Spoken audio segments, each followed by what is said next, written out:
Hey everybody, I am incredibly late on this video, and I blame Kingdom Hearts Birth by Sleep.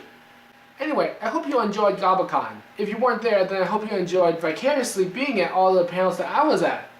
So anyway, some afterthoughts on the con. Yes, first year. Yes, small venue. The dealer's room was pretty tiny. You know, it was probably about the size of an average living room. I walked into the dealer's room, I looked to the left. Table's there, okay. I looked ahead of me. Table's out there as well, okay. I turned to my right, and I was about to walk in some more when I noticed this table right in front of me. So, yeah, that was pretty tiny. That was a pretty tiny room. But Gobble-Con was freaking awesome. So I think we can overlook its shortcomings, right? Okay, so day one of Gobble-Con. In the first video, I was in the game room. Although it should have been called the Pachinko room. There were just so many Pachinko machines in there. And they were all provided by Custom Pachinko. The biggest highlight of day one had to have been the LeBron Chef Challenge. I got there a little late, and so I only managed to record half of it. Anyway, basically it was Steampunk Iron Chef with a lot of trash talking. I'm not going to go into great details about it, nor am I going to give you a play-by-play. It was a lot of fun to watch though, and very hilarious. If you want, there is full coverage of the LeBron Chef Challenge posted by Virtue022, linked down below. By the way, this guy was the official videographer for the con, so he has full video coverage of pretty much all the panels. Oh, so small venues, generally a bad thing, right? Well, here's an example of when a small venue is not a bad thing. After the LeBron Chef Challenge, we all poured out of the room. Minutes later, I realized the lens cap to my camcorder was missing. So now I had to backtrack in my attempt to find it. Here's the advantage of a small venue. There were only 2 panel rooms there. So I didn't have to search for very long to find the lens cap still sitting exactly where I had left it. So small venues equal less likely to lose things. Most likely. Maybe. Perhaps. Possibly. Okay, maybe I was just lucky. Moving on then. Okay, you saw the video for the dance, yeah? Pretty spacious, wasn't it? Well, that Friday was the premiere day for Harry Potter and the Deathly Hallows, Part 1. I think it's safe to assume that most of the crowd had gone for that. Day 2, the biggest highlight of the day was Sean Shammel's panel. That's right, the voice of Goku, DBZ, not Sayuki, was there at Gobble-Con. And he was running a very special exclusive panel just for Gobble-Con. This panel was so special and exclusive, we were not allowed to have any recording devices on, and there were guards standing at the doors. Okay, so what did Sean cover in his panel? Well, what didn't he cover? He talked about stuff that no other voice actors, I don't know, talk about in conventions. You know, stuff like the truth behind the voice acting industry,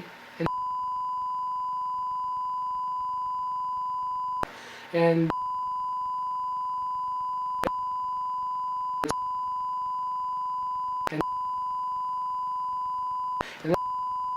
Vic Mignogna,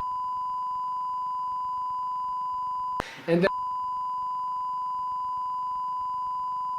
a bunch of other stuff that I'm not going to divulge.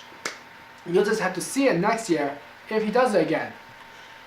One other thing that I thought was pretty interesting, yes, he did talk about voice acting, and he did so in such great detail. You know, he talked about voice acting in terms of the physical and the metaphysical. In one sense, it was the physiology of voice acting. Everything that goes on within the body, from the diaphragm to the vocal cords to the nasal resonance chamber, even to the orientation and positioning of everything within the mouth. Then he goes about describing voice acting as if he was describing a spirit bomb.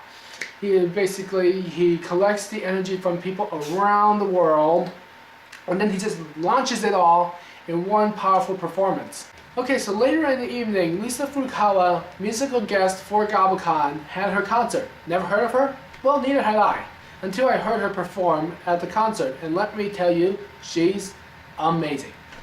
Alright, She's a pianist who writes and plays, and sings original and cover songs. And after that day, I went and decided to go online and look up more of her work.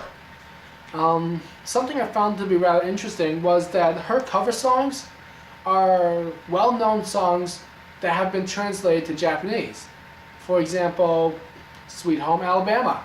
Anyway, her concert, like Sean's panel, was behind closed doors, which means no recording devices and no flash photography were allowed. She wanted to create, an uninterrupted atmosphere within the room. Let's see what else. Oh yeah, later on that evening, no, not evening, weekend. Later on that weekend, I bought one of her CDs. Fantastic. Not going to play any of it for you right now though, since I do not have any permission to do so. Right, YouTube? Alright, moving on. Now here are stuff that I did not record way later that night. Mostly cause I just didn't feel like recording anymore of that day. I just wanted to grab a drink and enjoy the drunken shenanigans with all of the remaining drunk attendees. That is an amazing concept, isn't it? An anime convention where you are allowed to drink and bring your drinks with you to the panels. Oh, hell yes. Hell yes. Anyway, these were all the 18 plus panels, and so let's talk about horror fan fictions, hosted by Nerdfit. Basically, this whole panel was everyone poking fun of horrible fanfics. One of the fanfics read was Goku versus Hitler. I do not remember the exact title, but you get the idea. Eric the Internet narrated it, with Sean Schemmel in his Goku voice, throwing in stuff that Goku would say. Another fanfic read was Cloud Mows the Lawn, narrated by the Internet in his best sexy voice possible.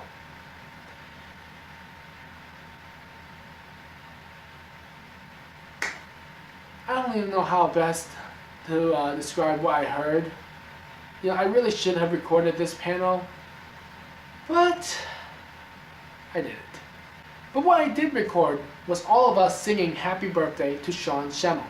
At 12 a.m. Sunday morning, the panel was put on hold so that we could all celebrate the day of his birth. In case you did not know, Sean is now the universal answer, 42. That was amazing. I was in the right place at the right time. He had come into the panel to heckle it, and it was perfect timing for his birthday. Honestly, how many of you can say you had the opportunity to sing Happy Birthday to the voice actor of one of your favorite anime characters? Moving on to day 3 now. Wasn't exactly too exciting of a day. Played the Pachinko machine some more. Kingdom Hearts panel. Closing ceremony. The closing ceremony for Gobble-Con, I would have to say, was probably one of the best closing ceremonies I have ever seen for any convention. Sure, that room was incredibly cramped, but it was packed with people who all felt very positive about Gobble-Con's first year. And yes, there will in fact be a second year. It has been confirmed, and the venue will be bigger. Unfortunately, it will no longer be in Milford, at least not for next year. I should probably say this year, huh? Anyway, second year of Gobble-Con, November 18th through the 20th, will be held in Stamford at the Stamford Crown Plaza. They also already have their first 2 confirmed guests for this year. First one being Tiffany Grant. I find this one to be pretty exciting because myself and I'm pretty sure a lot of you know her best as Asuka from Neon Genesis Evangelion, Kome from Blue Seed, Yu Inagawa from Comic Party Revolution, and Mike the Tank from Those Who Hunt Elves. A lot of you may also know her from her other roles right here. Alright? I'll just leave that there. Anyway, I'm so there this year. Second confirmed guest is Jesse Nowak. I'm not really too familiar with her work, but I'm pretty sure a lot of you are, especially if you followed the, what is it, the Yu-Gi-Oh! Abridged series and the DBZ Abridged series. So, yeah, look forward to that. I know I'm definitely looking forward to learning more about her work.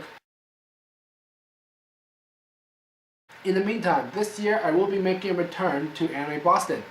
My first and only year there was back in 2003, and that was just for one day. And this year I will be making a return to there for the entire weekend. After that, it's Anime Next, which is pretty much a tradition for me and my friends, who will most likely be running Rocket Mart in the Artist Alley once again. And after that, it'll be my very first year at Otakon, and I'm really excited about that one. After that, it will be one day of Kineticon, and finally, a return to Gobble-Con. Anyway, that's it for me on Gobble-Con, year 1. Hopefully now I'll start making videos on a more regular basis.